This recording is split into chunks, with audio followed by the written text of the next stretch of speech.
Last fall, the cold winds whispered through empty streets as I navigated my old car through the town's dark corners. At 16, I had just started my first job as a delivery driver for a small family-owned pizza shop. The place was cozy and familiar, with only a handful of us working there.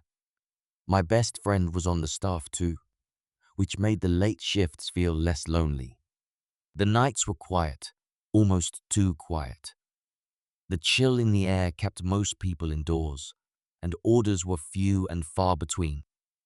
As I waited for deliveries, the silence inside the shop matched the emptiness outside. The dim lights and the hum of the ovens were the only signs of life. When an order finally came in, it felt like a break in the monotony.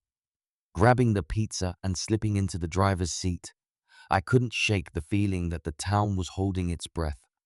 The roads were cracked, and the streetlights flickered, casting long shadows that danced as I drove by. I didn't know it then, but this routine delivery was about to lead me down a path I'd never forget. The address wasn't far, just an 8-minute drive. But as I turned onto the street, I hit a pothole that jolted the car. The whole road looked like it had been abandoned for years, full of cracks and holes. I slowed down, steering carefully to avoid the worst of it, feeling the unease grow stronger with each bump. At the end of the street, I saw the house, a 2-story wooden building, worn down and creaking in the wind. Its paint was faded, and the windows were dark. But strangely, the yard was filled with fresh flowers and neatly trimmed bushes, a sharp contrast to the rundown house. I parked at the bottom of the driveway, grabbed the pizza and soda, and walked toward the front door. Each step felt heavier, and the old wooden steps leading to the porch creaked under my weight. The stillness around me made the air feel thick, and I could feel the trees and shadows pressing in from all sides. As I raised my hand to knock, a strange chill ran down my spine. I knocked on the door, waiting with the pizza in hand, listening closely. Inside, I heard soft, slow footsteps approaching. The floorboards creaked, growing louder as someone neared the other side of the door. I waited, expecting the door to swing open any second. But it didn't. After a few tense moments, I called out, "Pizza delivery." Still, there was no response, just silence, as if the house itself was holding its breath. I glanced back at my car, the feeling of isolation sinking in deeper. Then, from the corner of my eye, I caught movement, a figure standing near the side of the house, watching me. He looked thin, old, and had an unsettling look in his eyes. My skin prickled as I realized he wasn't moving, just staring right at me, his gaze fixed and unblinking. I didn't wait any longer. I turned, hurried back to my car, and didn't look back. As I slid into my car, heart pounding, I tried to shake off the feeling of unease. My friend back at the pizza shop would probably just laugh it off, say it was some kind of prank. But I knew what I saw. That man's eyes, they weren't just looking, it felt like he was seeing through me, as if he'd been waiting for me. The drive back felt longer than usual, every shadow and passing tree adding to the unsettling memory of that house. I replayed it in my mind, trying to make sense of it. Maybe he was just an old man with a strange way about him, but something inside me didn't believe that. All I knew was that I was glad to be heading back to the safety of the shop. Once I got there, I tried to laugh it off with my friend, but deep down, the fear lingered, and I couldn't shake the feeling that, somehow, I'd escaped something I didn't fully understand. Back at the shop, I could feel the tension ease a little, but the memory of that man's stare stuck with me. My friend shrugged it off, suggesting it was probably just an odd local, maybe trying to scare the new guy. But I couldn't shake the feeling that there was more to it. As I wrapped up my shift and headed home, a chill settled over me. I kept glancing in my rearview mirror, half expecting to see that same figure following me down the road. The town felt darker and emptier than ever, every shadow holding secrets I didn't want to know. In the end, it was just a job, a late-night delivery like any other. But that night, something changed. It left me with a strange, lingering sense that I'd brushed up against something I couldn't explain, a darkness that lurked quietly beneath the surface of an ordinary town. Rain poured down relentlessly, beating against the glass doors and filling the air with a steady hum. It was another cold, gloomy night on the outskirts of the city, and my shift as a warehouse security guard had just begun. Normally, I'd be outside, patrolling around the building, but on nights like this, company policy let me stay indoors. It was a small relief, but it made the hours crawl by slower, with only the dim lights and occasional thunder to break the silence. The warehouse stretched out before me, aisles and rows disappearing into darkness. I stood by the entrance, watching the rain and trying to keep myself awake. The place felt deserted, hollow, like the quiet held its own secrets. I tried to brush it off as just another long night, but something about the silence felt heavier than usual, as if I wasn't alone in that building. A few hours into my shift, just as my eyes were starting to droop, a loud, metallic creak cut through the silence. It echoed down the empty hallways, a deep, scraping sound that sent a chill up my spine.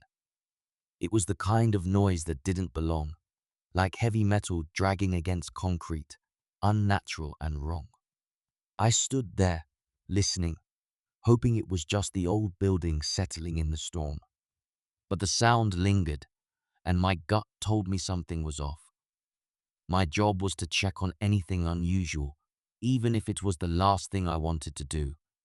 So, against my better judgment, I stepped away from the glass doors and began walking down the main hallway, every step filled with a growing sense of dread. As I made my way down the hallway, the silence seemed to close in tighter around me. I glanced into each corridor, hoping to find nothing but empty shadows. The further I walked, the colder the air felt, like a chill sinking right into my bones. Then, at the very end of the hall, I noticed it a door slightly open, barely hanging off the latch. That door was always kept closed. I knew that for a fact. My heart pounded as I approached, each step feeling heavier than the last. I leaned closer, peering into the darkness beyond, and called out, "Is anyone there?" Only silence answered. The open door seemed to breathe, waiting, almost daring me to go further.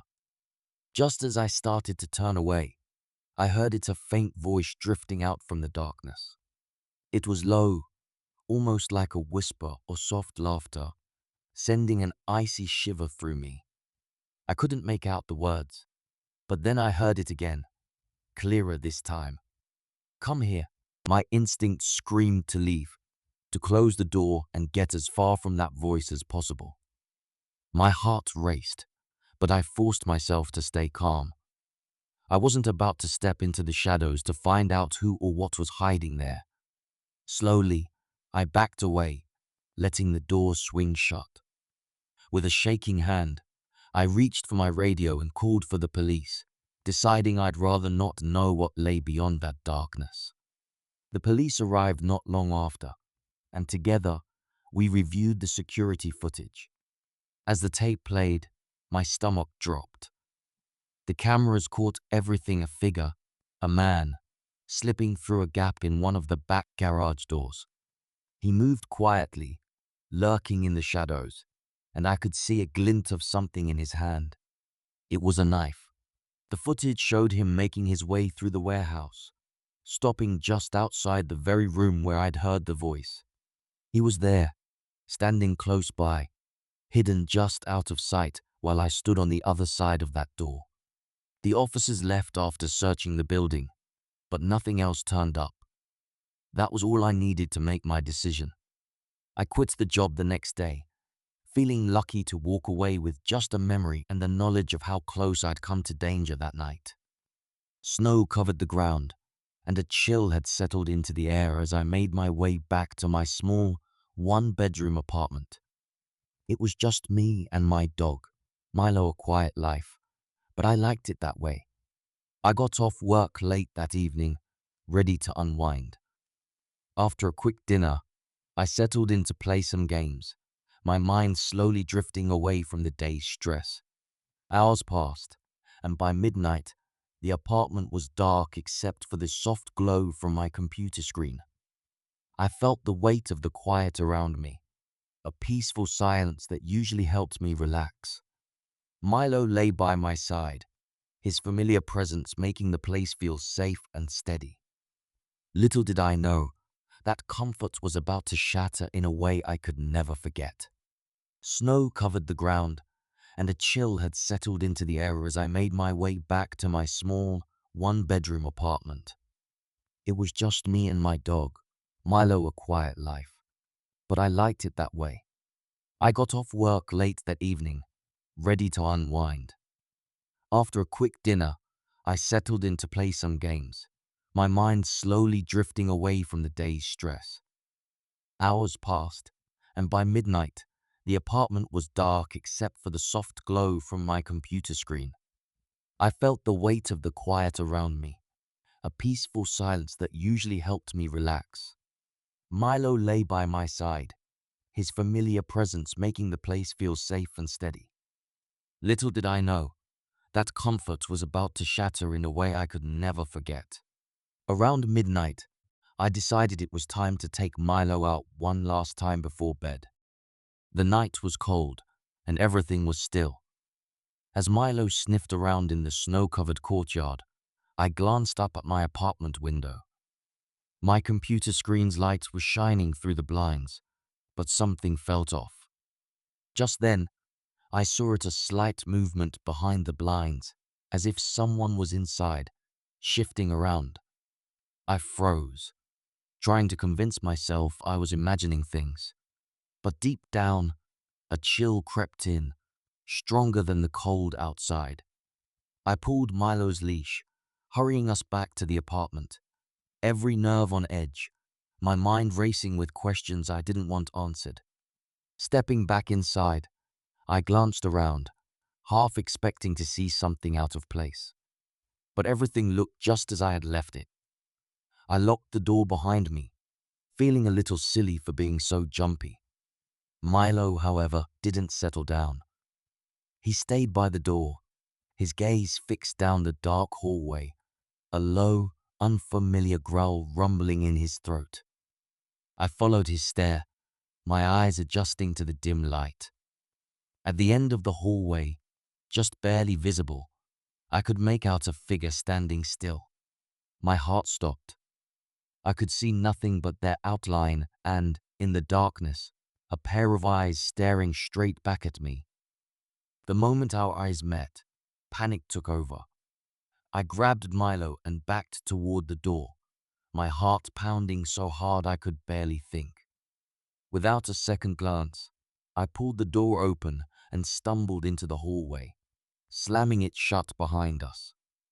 My hands shook as I dialed 911, my voice barely steady enough to explain there was someone in my apartment. As I waited for the police, every second felt like an hour. I held on to Milo, his warmth the only thing grounding me as I stood in the cold, empty hallway, feeling the weight of whatever or whoever was still inside.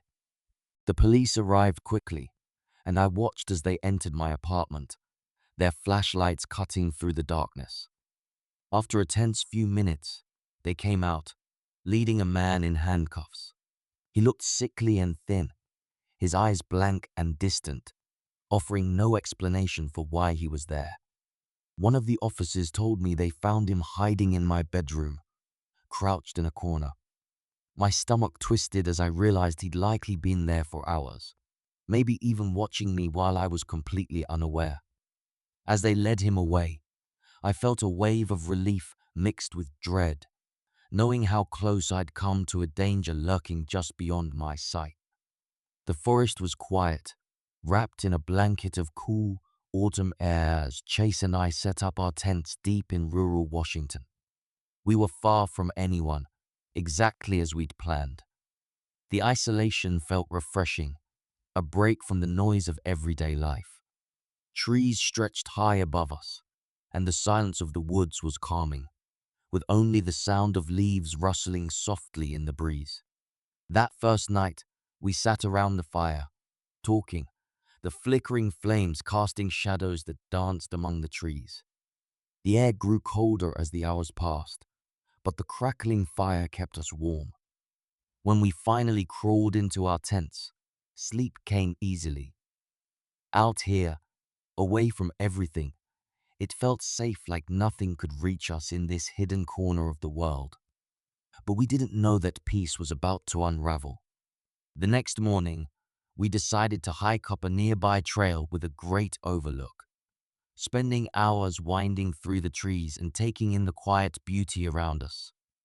By the time we returned to our campsite, it was noon, and everything seemed just as we'd left it except for one thing. A man was standing near Chase's tent, staring down at it as if inspecting something. He didn't hear us approach, so when Chase called out a friendly, "Hello," the man jerked his head up, startled. Without a word, he turned and quickly walked off into the trees, disappearing from sight before we could say anything more. Chase and I exchanged a look, uneasy. We checked our gear, but nothing seemed out of place. Still, something felt off. Why had he been here, alone, in the middle of nowhere? Neither of us could shake the strange feeling his visit left behind. As the sun dipped below the trees, the shadows stretched long, and an uneasy quiet settled over our campsite. Chase and I sat close to the fire, our eyes occasionally flicking toward the darkening woods. We tried to brush off the stranger's visit, telling ourselves he was just a hiker who got curious. But the silence around us felt heavy, like we were being watched. At one point, Chase got up to head into the woods for a quick break. He came back only a minute later, his face pale. "I saw him," he whispered, his voice tense. He was just standing there, watching me from behind a tree. My pulse quickened. We grabbed our flashlights and scanned the trees, but saw nothing. The fire crackled between us, but it offered little comfort now. We were no longer alone in these woods, and the thought made every sound in the darkness feel like a threat. Our nerves were shot, and we knew staying out there was a risk we didn't want to take. Without another word, we started packing, our hands moving quickly in the dark as we stuffed our gear into backpacks. The forest felt alive with tension, every snap of a twig making us jump. We couldn't shake the feeling that he was out there, somewhere close, hidden in the shadows. We finally strapped on our packs and hurried along the trail toward the car, our flashlights bouncing over the path. Relief washed over us when we reached the trailhead until we saw it. All four tires on the car had been slashed, leaving us stranded. Before we could react, the faint sound of footsteps came from the trees behind us. Without a second thought, we jumped into the car, starting it up despite the ruined tires. The car groaned as we drove, the damaged wheels grinding against the road, but we didn't look back. We just needed to get away. Once we hit the main road, we felt a sliver of safety, though our hearts were still pounding. We called for a tow truck, then reported everything to the police, recounting each unsettling moment. As we waited, the reality of what had just happened settled in. If we hadn't left when we did, who knows what that man had planned? We sat in silence, replaying every strange look, every quiet sound from the woods. The thought of how close we'd come to danger was chilling. That night changed something in both of us, a sharp reminder of how quickly isolation can turn into vulnerability, and how thin the line between adventure and survival can really be. The day after Halloween was supposed to be peaceful. I'd spent the previous night at a party, surrounded by friends and loud music, so today was my chance to unwind. I had no plans, just a quiet day at home, catching up on a few things around the house. By mid-afternoon, exhaustion hit, and I lay down for a quick nap. I didn't set an alarm, figuring I'd only sleep for an hour or so. But when I opened my eyes, the room was dark, and the house was silent. Checking my phone, I saw it was already 9 p.m.-th. A whole day had slipped away. Still groggy, I stretched, feeling the odd quietness of the house after such a long sleep. But then, out of nowhere, the doorbell rang, cutting through the silence like a shock. I sat up, my mind still foggy from sleep, trying to process the sound. The doorbell rang again, sharp and insistent. I pulled on a sweatshirt, feeling a bit uneasy as I made my way downstairs. It was late, and I hadn't been expecting anyone. When I reached the door, I peered through the peephole but saw nothing. I hesitated, then slowly opened it, stepping out onto the porch. The street was empty, no cars or people in sight. For a moment, I thought maybe it was just a kid playing a prank, but as I turned to go back inside, I caught a glimpse of something in the yard, a figure standing still, watching me from the shadows. There, near a tree in the front yard, stood a person in a plain Halloween mask, eyes fixed directly on me. They didn't move, didn't speak, just stood there, half hidden in the shadows. My heart skipped, but I forced myself to stay calm, telling myself it was probably just some kid trying to extend Halloween another night. I shook my head, shut the door, and locked it, hoping that would be the end of it. Moving to the kitchen, I tried to brush it off, convincing myself that there was no real reason to worry. But as I started to clean up, a faint, muffled voice echoed from outside, sending a chill up my spine. It sounded like someone was talking, moving around the backyard. I froze, listening to the soft footsteps just beyond the back door. Peering through the window, I could barely make out a figure moving in the shadows, staying just out of the light. They seemed to be circling the house, deliberately avoiding being seen. My pulse quickened as I realized there was more than one of them. Then, in the dim glow of the porch light, another figure appeared, also wearing a mask, standing just outside the back door. They didn't knock or say a word, just waited, their face hidden behind that blank expression. It was then that I knew this wasn't some harmless prank. My hands started to shake as I backed away, every instinct telling me to stay quiet and out of sight. A loud crack suddenly echoed from the front of the house. My heart leapt as I turned to see a small splintered section near the window frame. Someone had tried to force it open. Panic surged through me, and without hesitation, I grabbed my phone and dialed 911, whispering urgently for help. I crouched low, staying hidden, listening as footsteps shuffled around the house. The silence between each sound stretched unbearably, every creak of the floor and rustle outside sending a fresh wave of fear through me. All I could do was wait, clutching the phone tightly, praying that help would arrive before the masked figures outside decided to try again. Halloween night was supposed to be lively and fun, but for me, it was just another long shift at the gas station. My friends were all at a party, celebrating, while I was here, surrounded by empty shelves and flickering fluorescent lights. The roads outside were deserted, with only the occasional car passing by, most likely parents driving kids home from trick or treating. The hours dragged, and the silence grew thicker.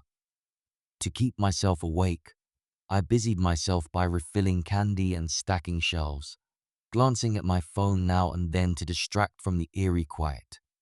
The emptiness of the night settled over the place, and I felt the odd isolation that came from being alone in the middle of nowhere.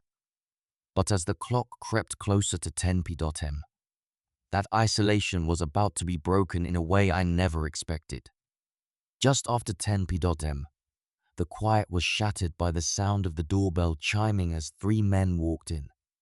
They were dressed in full Halloween costumes, each wearing a mask that covered their faces completely.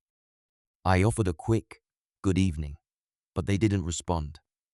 They didn't even glance my way. They moved slowly, drifting from one aisle to the next, their footsteps echoing in the empty store. I felt a strange unease watching them, the way they kept silent, almost like they were here for something other than candy or snacks. One of them walked up to the counter, locking eyes with me through his mask. His stare felt cold, and I couldn't shake the feeling that something was very, very wrong. They placed a single item on the counter, a small bag of lollipops, and handed over some cash. I rang it up, trying to act normal, hoping they'd just leave once the transaction was done. But instead of walking out, they stayed, unmoving. One of them reached over and slowly turned the bolt lock on the door, the click echoing in the silence. My heart began to race as one of the men walked around the counter, coming dangerously close, invading my space without a word. I tried to keep calm, my hands gripping the edge of the counter, but the air felt thick with a tension I couldn't ignore. It was clear now they had no intention of leaving, and I was trapped with them. Before I could react, one of them grabbed my wrists and zip-tied my hands together, binding them tightly. Panic surged through me as I realized this wasn't a robbery. They didn't even glance at the cash register. Another man came around the counter, forcing me to my feet and dragging me toward the exit. I struggled, but with my hands tied, I was helpless. As they pulled me closer to the door, I noticed an old, beat-up car parked just outside, its engine idling quietly. My mind raced, every instinct screaming that I needed to get away. Just as they pushed me closer to the door, headlights suddenly lit up the parking lot, a police car pulling in. The flash of those headlights was like a lifeline. The men froze, their grip on me loosening just enough for me to pull back slightly. In the next instant, they dropped me on the floor and bolted toward their car, scrambling to escape. I barely had time to process what was happening as the officers stepped out, guns drawn, blocking the men's path. Backup arrived within seconds, surrounding the area and securing the three men before they could get away. As I sat there on the floor, wrists still bound, a wave of relief washed over me, mixed with a deep, chilling fear of what could have happened if the police hadn't arrived just in time. The night left me shaken, haunted by the thought of how close I'd come to disappearing into the darkness with those men. The forest stretched endlessly around the small cabin, thick with tall, dark trees that blocked out almost all light. I'd come here to escape, to spend a few quiet days away from everything. The cabin itself was simple, a one-room space with just the basics. No phone signal, no neighbors, just silence and solitude. At first, the quiet was comforting. I spent the day outside, enjoying the fresh air and the stillness of the forest. Every now and then, a breeze would rustle the leaves, but otherwise, it was completely still. The peace was exactly what I'd needed, a break from all the noise and rush of daily life. As evening approached, I went back inside, ready to settle in for a calm, quiet night. But as darkness started to fall, that comforting silence took on a different edge, and I began to feel like maybe I wasn't as alone as I'd thought. Just as the last light faded from the sky, I glanced out the window, letting my eyes adjust to the dimness. That's when I saw a figure standing far off between the trees. They were barely visible, almost blending into the shadows, but they were there, motionless, facing the cabin. At first, I tried to convince myself it was just a trick of the light, maybe a tree or a shadow. But as I watched, the figure didn't move or disappear. It was like they were waiting, just silently watching from a distance. A chill ran down my spine, and I pulled back from the window, feeling a growing unease settle over me. As night fully settled in, the cabin felt smaller, the darkness pressing in from all sides. I tried to ignore it, convincing myself that I was just imagining things. But then came the sounds soft, almost too faint to notice at first. A quiet rustling, like footsteps on dry leaves, followed by a gentle knock on the cabin's wall. I held my breath, straining to listen, but everything went silent again. Just as I began to relax, another knock echoed, this time louder, closer. My heart raced, every creak of the cabin and whisper of the wind making me feel more isolated, more exposed. It was then that I realized whatever was out there wasn't leaving. The next knock was sharp, ringing through the silence and making me jump. I moved slowly to the door, peeking through the small window, and saw him, a man, barely visible in the shadows, standing just outside. His face was hidden, but I could tell he was staring directly at the cabin. "Please, I need help," he called out, his voice low and strained. But there was something off, a flatness to his tone that made my skin crawl. I stood frozen, every instinct telling me not to respond, to stay hidden. He didn't move, just stood there, waiting, his hand resting lightly against the door as if testing it. I backed away from the door, heart pounding, knowing I couldn't stay there any longer. Quietly, I grabbed my keys, hoping he wouldn't hear me. Moving slowly, I slipped to the side window, making sure he hadn't noticed me yet. Then, with one deep breath, I darted out the back door and ran to my car, keeping low and silent. Just as I started the engine, I glanced in the rearview mirror, and my blood went cold. Several more figures were stepping out from the trees, their faces hidden, all watching as I pulled away. I didn't look back again, speeding down the dirt road, knowing that I'd just barely escaped something far darker than I could understand. The warehouse loomed large and empty, sitting at the edge of town, surrounded by fields and thick shadows. I just started my new job as a night security guard, and my shifts were quiet, too quiet. The place was massive, with rows of crates and shelves stretching out in every direction, leaving dark corners where the light barely reached. As I walked the empty halls, the silence pressed in around me. I was the only one there, my footsteps echoing against the concrete floors. Something about the place felt wrong, though I couldn't quite put my finger on it. The night shifts seemed endless, each hour dragging, the stillness of the warehouse filling me with a strange, creeping unease. And I couldn't shake the feeling that in this vast emptiness, maybe I wasn't as alone as I thought. On my third night, while making my rounds, I noticed something strange, a light flickering in one of the far sections, a place that was supposed to be empty. I hesitated, watching the faint glow pulse in and out, casting long, eerie shadows that seemed to stretch toward me.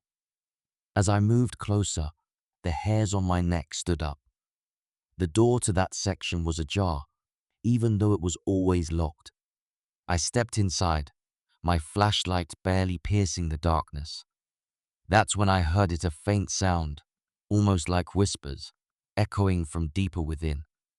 My pulse quickened, and I fought the urge to turn back, every step filling me with a heavier sense of dread. As I moved further into the dark, I caught a glimpse of something at the edge of my flashlight's beam, a shadow slipping quickly around the corner. I froze, my heart pounding, wondering if I was really seeing things or if someone else was in the warehouse. I took a few cautious steps forward, shining the light down the empty aisle. The shadow was gone, but I couldn't shake the feeling that I was being watched, that someone or something was lurking just out of sight. Every creak, every distant echo seemed amplified, the silence around me filled with a growing sense of something wrong. I continued my rounds, trying to shake off the unease, but the warehouse felt different now, as if it was closing in around me. Suddenly, I turned a corner, and there it was, the figure, standing just a few feet away, watching me. Its face was shrouded in darkness, but I could feel its cold, piercing gaze locked onto me. My throat tightened, and I instinctively reached for my radio, but my hand froze. In the blink of an eye, the figure vanished, dissolving into the shadows as if it had never been there. I stumbled back, my pulse racing, dread sinking deep into my bones. Whatever that was, it wasn't just my imagination. By the end of my shift, I knew I couldn't stay there another night. That figure, those shadows, I couldn't explain them, but I couldn't ignore them either. The feeling of being watched had followed me, lingering like a shadow that wouldn't let go. As I clocked out, I felt a strange relief, like I was escaping something I barely understood. But even as I left the warehouse behind, the memory of those dark, empty aisles and that silent, watching presence stayed with me.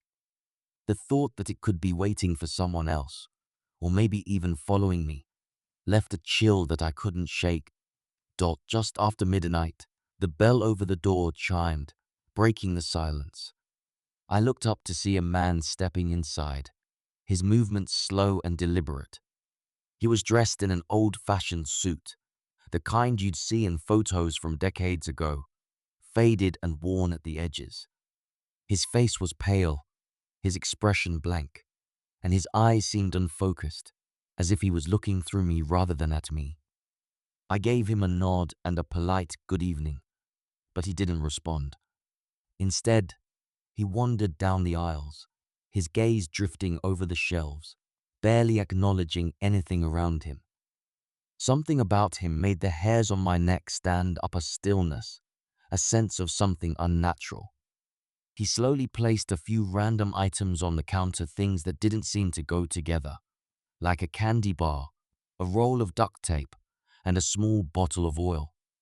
As I rang them up, he began muttering under his breath, his words too soft and jumbled to understand. Every now and then, he would pause and tilt his head, as if listening to something only he could hear. Then, he started humming a low, haunting tune that sent chills down my spine. It was an old melody, something familiar but strange, almost like a lullaby twisted just enough to feel wrong. His humming grew louder, filling the quiet space around us, and all I could do was keep my head down, hoping he'd finish soon and leave. Finally, he paid for his items, his hands moving slowly, almost mechanically, as he placed the cash on the counter. Without a word or a glance, he turned and walked out the door. I watched him leave, letting out a shaky breath, relieved that he was gone. But as I looked through the window, expecting to see him heading down the road, he had vanished. I stepped outside, scanning the empty parking lot and the dark road beyond, but there was no sign of him. No cars, no footsteps, just the stillness of the night. My skin prickled with unease as I went back inside, locking the door behind me, trying to brush off the unsettling feeling that lingered. Returning to the counter, I noticed the cash he'd left behind. At first glance, it seemed ordinary, but when I picked it up, something felt off. The bills were old, worn in a way that didn't match any currency I'd ever seen. The designs were different, faded, and unfamiliar, like they belonged to another era altogether. A cold realization washed over me. This man hadn't just looked out of place, he felt out of time. The thought sent a chill down my spine, and I couldn't shake the feeling that whoever or whatever he was, he hadn't come from anywhere nearby. The rest of my shift passed in a blur, haunted by the strange encounter and the lingering sense that I'd just served someone or something not quite of this world. The road stretched out in front of me, dark and empty, with only the faint glow of my headlights cutting through the night. I was alone, miles from any town, driving down a quiet highway that felt endless. The silence was thick, broken only by the hum of the engine and the steady rhythm of tires on asphalt. It was late, and I could feel the weight of the darkness pressing in from all sides. There were no other cars, no lights on the horizon, just me and the open road. I told myself it was just another late-night drive, nothing unusual. But as the miles slipped by, a strange feeling crept in, a sense that something was watching from the shadows beyond the reach of my headlights. Up ahead, a figure emerged at the edge of the road, standing still in the shadows. As I drew closer, I could make out a lone hitchhiker, partially hidden by the darkness. He looked strange, dressed in clothes that seemed out of place, like they belonged to another time. He didn't move, didn't raise his hand to signal for a ride. He just stood there, staring straight ahead. A chill ran down my spine as I slowed down, trying to get a better look. Something about him didn't feel right, his posture too rigid, too still. His face was blank, expressionless, as if he wasn't fully there. My instincts told me to keep driving, but as I passed, I couldn't shake the image of him standing alone on that empty road, waiting. A few minutes down the road, I glanced in my rearview mirror, expecting to see only the darkness stretching behind me. But instead, there he was, the hitchhiker, standing further down the road, somehow ahead of where I'd seen him before. My heart skipped, and I gripped the wheel tighter, trying to make sense of it. He was just as still as before, his face blank, staring straight ahead as if he hadn't moved at all. I sped up, hoping to leave him far behind, but the unease only grew. A few miles later, I glanced up again, and there he was, once more ahead of me, as if waiting. Panic set in as I pressed harder on the gas, desperate to put as much distance as possible between me and the hitchhiker. The car's engine roared as I pushed it to go faster, my pulse racing with each passing second. But no matter how far I drove, every time I looked ahead, he was there standing still, waiting, always just down the road. I felt trapped, the stretch of highway twisting into something endless and surreal. My hands were shaking, and my breaths came quick as I realized there was no escape, no outrunning him. The figure seemed to anticipate my every move, appearing again and again, as if haunting the very path I was trying to follow. Then, just as suddenly as he'd started appearing, he was gone. The road ahead was empty, nothing but darkness and open highway stretching into the distance. I felt a rush of relief, daring to believe it was over.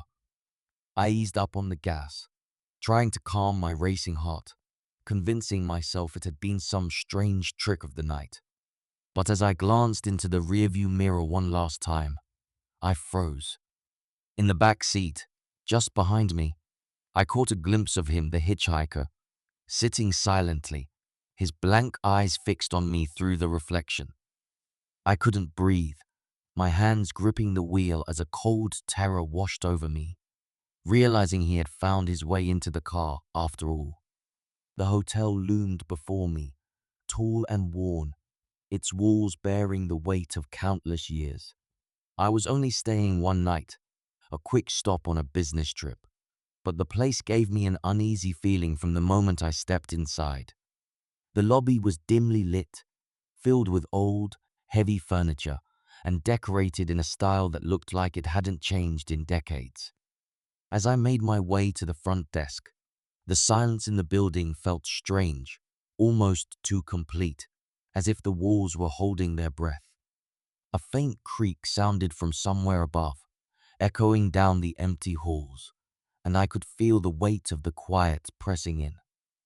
The whole place felt frozen in time, and with every step, the sense of being somewhere I didn't fully belong grew stronger. The receptionist stood behind the desk, watching me with an expression that was hard to read. Her clothes looked oddly old-fashioned, as if she'd stepped out of another era.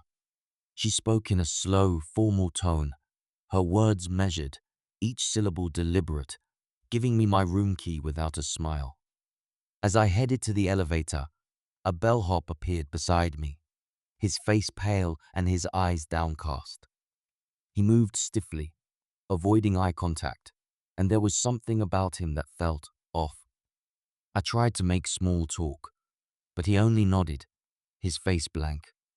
The silence around us grew heavier, each encounter adding to the unsettling atmosphere, as if everyone here was playing a part in some strange, forgotten play. Once I was in my room, I tried to settle in, telling myself it was just an old building with old-fashioned stuff. But as the night wore on, small, unsettling things began to happen. I heard faint whispers from the hallway, too soft to make out, yet impossible to ignore.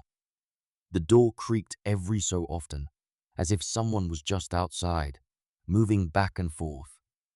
The lights flickered now and then, casting odd shadows on the walls. At one point, I thought I saw something move in the corner of my eye, but when I looked, there was nothing there. I told myself I was just tired, that it was all in my head. But the feeling of being watched grew stronger, pressing down on me, filling every corner of the room. Sometime in the early hours, I jolted awake, a cold chill running through me. At the foot of my bed stood a man dressed in clothes from another era, his gaze fixed on me with an empty, hollow stare. His face was pale, expressionless, as if he were only half real, caught somewhere between here and somewhere else. I tried to speak, to move, but fear rooted me to the spot. Just as quickly as he appeared, he was gone, vanishing into the darkness without a sound. I lay there, paralyzed, my heart racing, every second dragging by as I waited for dawn, too afraid to close my eyes again, dreading that he might return. At first light, I wasted no time gathering my things, desperate to leave the room and put the night behind me. As I reached for my bag, I noticed something on the nightstand, a worn newspaper clipping that hadn't been there before. My hand shook as I read it, which detailed a tragedy that had taken place in the hotel decades ago, involving guests and staff. The faces in the article looked eerily familiar, matching those I'd encountered the night before. A chill crept up my spine as it sank in that the people I'd seen, the figure in my room, they weren't part of the living. I left the hotel in a rush, haunted by the knowledge that I'd spent the night among spirits, unable to shake the lingering dread that I'd been closer to the past than I ever wanted to be.